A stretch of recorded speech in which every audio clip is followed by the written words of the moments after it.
This is the beginning of a very long journey. I'm going to drive from southern Sweden up to Gällivare in north.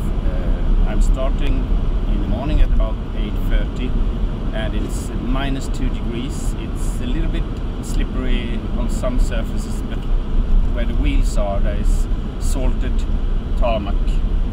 So it's a foggy morning, it's a quiet Sunday morning. So far so good.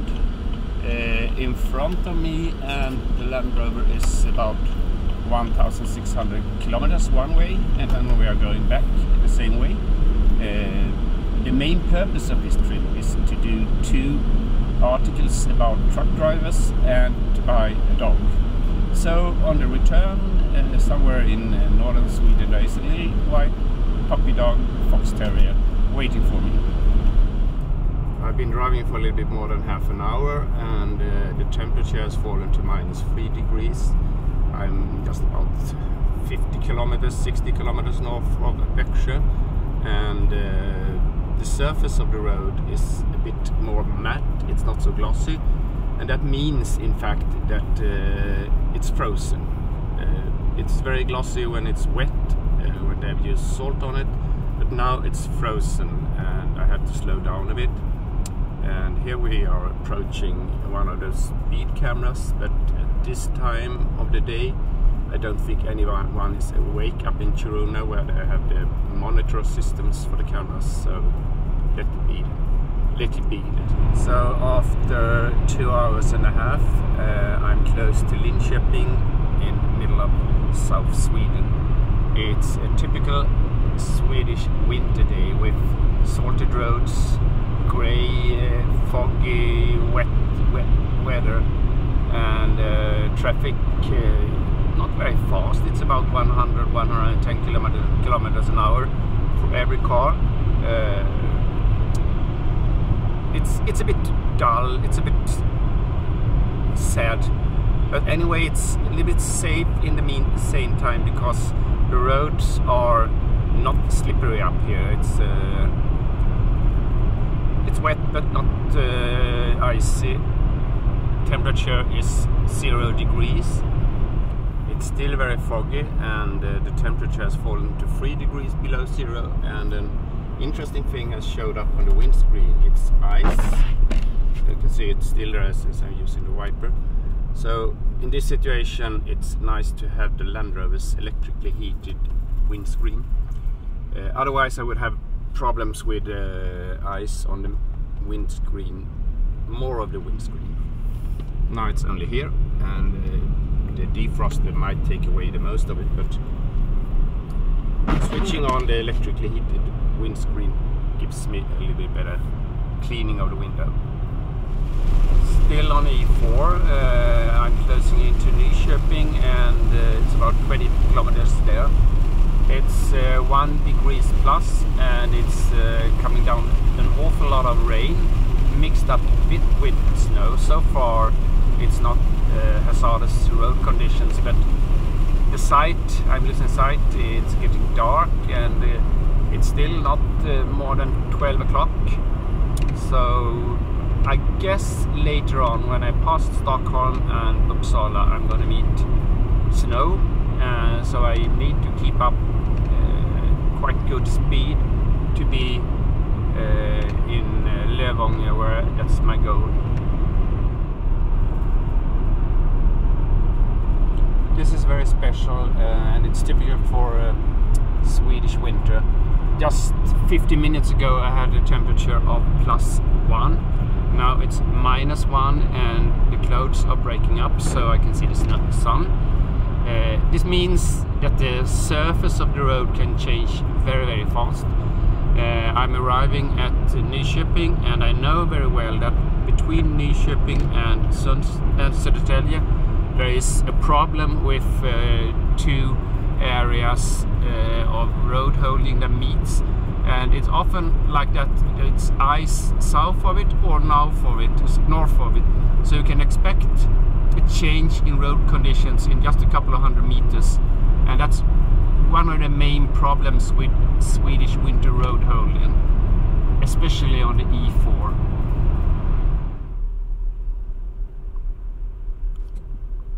And this is arriving from south to the capital, Stockholm. Pretty much the same weather, wet, grey and 2 degrees plus Celsius.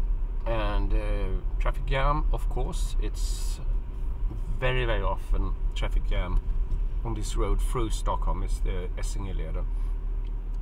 No problem with the road surface. It's no ice or snow or anything. It's just grey and wet and traffic jam. Leaving Stockholm, a little bit less traffic, but still around 0 degrees temperature. Nice road surface and no ice or snow. Still very grey, so it has been like 500 kilometers in a grey Sweden on grey wet roads. But that's typical for Swedish wintertime.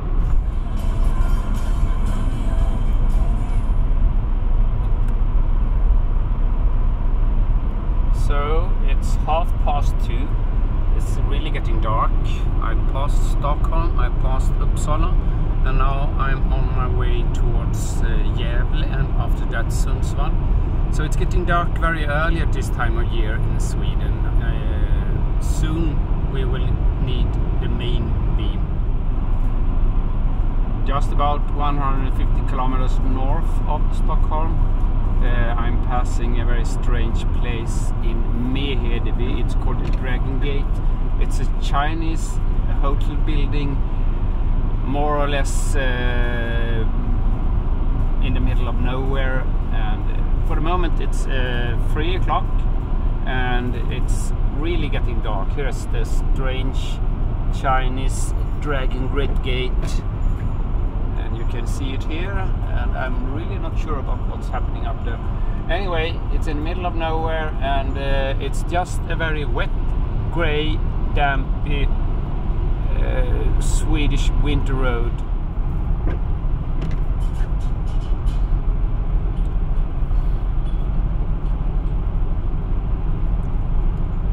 This is Sweden, 3:30. At about 250 kilometers north of Stockholm. The evening is very early this time of year, and now the temperature is 2 degrees below 0 and it's getting dry. The road surface is still free from ice or snow, so it's a quite good road surface, and it's a fence against the animals, so there is no risk for moose or anything like that on the road, so it makes it a safe road. This is what we in Sweden call 2 and 1 road, so there are some distances like this one, there are 2 lanes, and some distances where there is only 1 lane. So this is the overtaking part of the road. Then at about 7 o'clock I reach Kalvsvik. And leaving Gällivare was an accident. The road was blocked and I lost some time because of the accident. But I'm really happy I wasn't in the accident. So hopefully it has gone well with the people in the accident.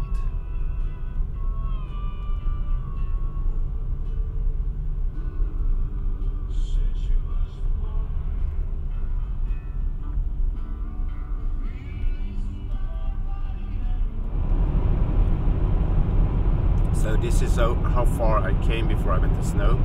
It has been rainy, foggy and wet all the way up through Sweden until I passed Skellefteå. So this is 30 kilometers north of Skellefteå. Here I'm meeting the snow. This is the E4 north of Skellefteå. It's about 20 kilometers north of Skellefteå. Temperature is 1 degrees below 0, which is a bit warm for the time of the year. It's strange, it has been about 30 degrees below 0 just a couple of days ago. It means the ground is frozen, and it means that there's always a risk that the salt they put on the road hasn't worked. So here is the right field of the road sorted, and hopefully no ice on the road. There are small parts of ice in the middle of the road, so the problem is to analyze the road surface and drive cautious enough for the right road surface.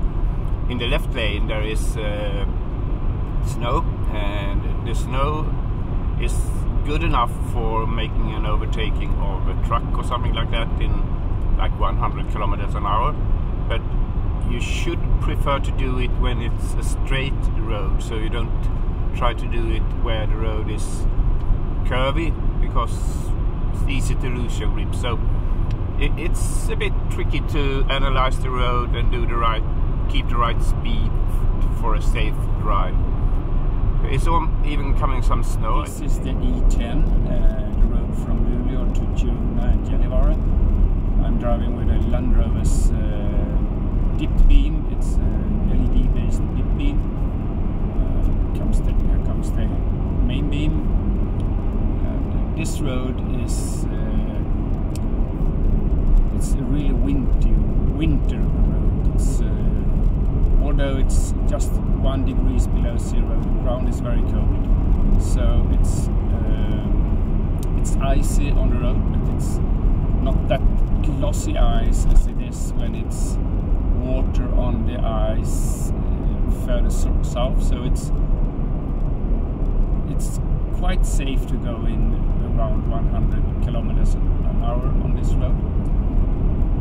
Here's the Land Rover's main beam, and here I'm adding laser 9-inch, and here I'm adding a 32-inch LED bar from Strands, dual LED bar, and this is Apati X-Eyes.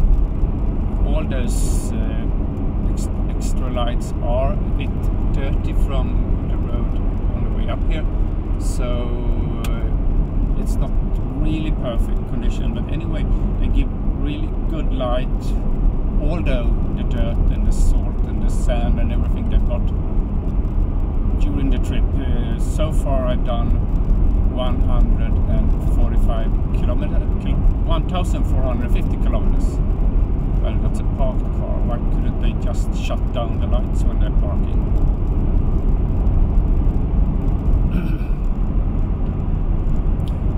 It is daybreak in northern Sweden. I'm closing into Gällivare after 1,580 kilometers so far. It's a wintry road. It's about 4 degrees below zero, so it's a more safe road surface than it has been earlier on the trip. It's still a lot of traffic up here on the E10, more than I thought. It's about 8 o'clock in the morning.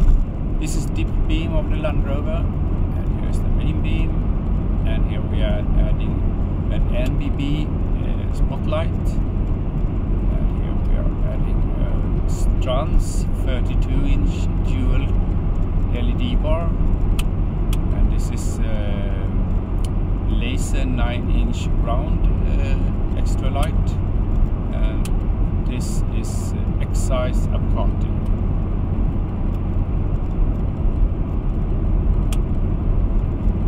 So you can see the daybreak in the sky.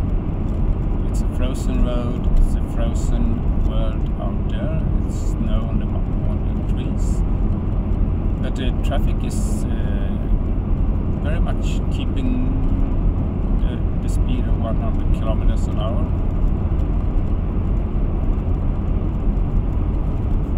So this is really nice winter driving in northern Sweden.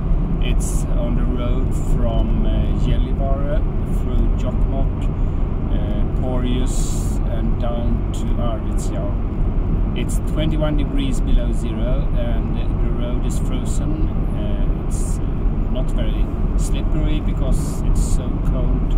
So I have quite a good grip. I'm doing 100 kilometers an hour, especially when the road is straight.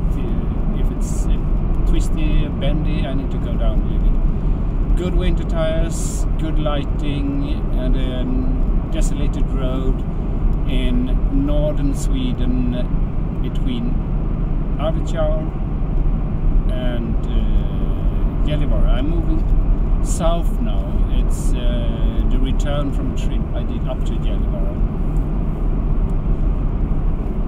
In my point of view, this is really relaxed driving.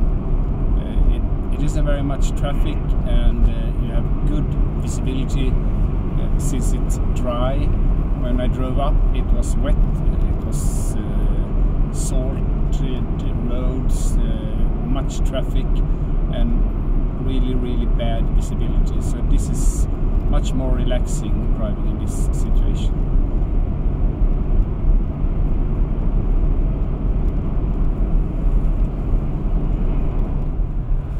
You can talk about petrified forest, you can talk about frozen forest. This is certainly the frozen forest. I'm closing in to Arvidsjaur. It's between Jokkmokk and Arvidsjaur. The road is covered with snow. It's a good surface to drive on, and the forest is closer to the road now than it was earlier. So it's really a winter or Christmas feeling on this road between Jokkmokk and Arvidsjaur.